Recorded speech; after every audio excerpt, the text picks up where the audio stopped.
Hello beautiful people and welcome. In today's video we're going to be talking about a topic I titled self-denial versus self-esteem, the delicate balance. Self-denial versus self-esteem, the delicate balance.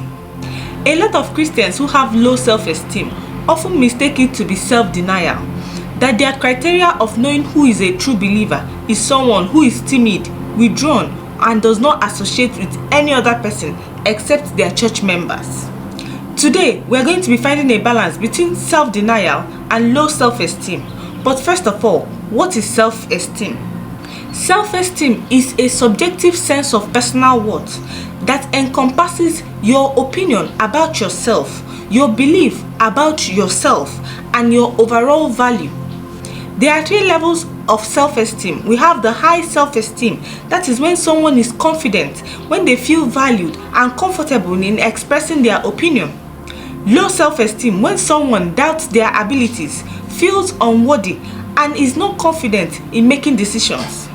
Then we have inflated self-esteem. This involves the overestimation of one's ability or the tendency to underestimate other people.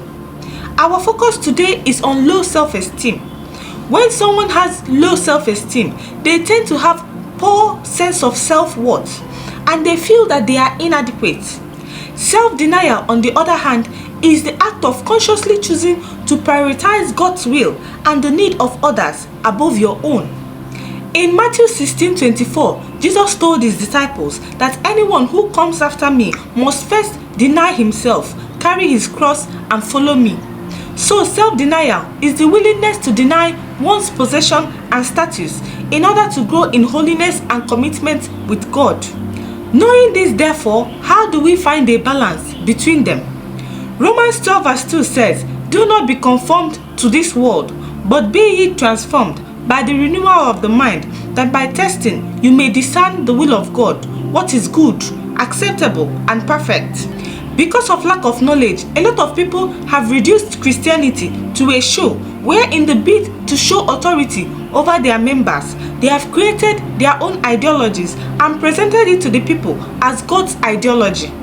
We have seen people told to dress a certain way, not to watch television, not to use cell phone. Social media is bad.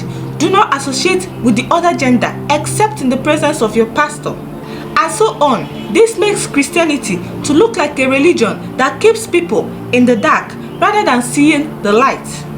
But when you read the Bible, you will see people who were visible and vocal, preaching the gospel of Jesus Christ all over the world.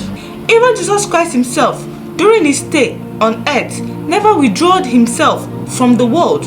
He never discriminated between the sinners and the saints. Rather, he associated with them in order to teach them the right way. So, self-denial isn't about suppressing our identity or worth, but about surrendering to the will of God. When we deny ourselves, we are not diminishing our value. Rather, we are aligning ourselves with God's plan. For Jesus Christ said, "Whoever will save his life will lose it, but whoever will lose his life because of me shall find it." While self-denial might seem to imply low self-esteem, it is actually more about prioritizing something greater other than ourselves. In fact, practicing self-denial can help build self-awareness, discipline, and a sense of purpose. So, the delicate balance between self-denial and low self-esteem are as follows. The first one is validation. Validation. When you are driven by the need for validation or approval from others, that is not self-denial but low self-esteem. The second one is motivation. Motivation. Self-denial is often motivated by the need to serve a higher purpose in order to achieve personal growth, whereas low self-esteem can stem from negative self-perception or past experiences. The third one is sacrifice. Sacrifice. Self-denial focuses on sacrificing personal interests for a greater good, while low self-esteem often revolves around self-criticism and perceived inadequacies. The fourth one is fulfillment. Fulfillment. Practicing self-denial can lead to increased self-awareness, self-control, and a sense of fulfillment. Whereas low self-esteem can hold you back from reaching your full potential. The fifth one is harm. Harm.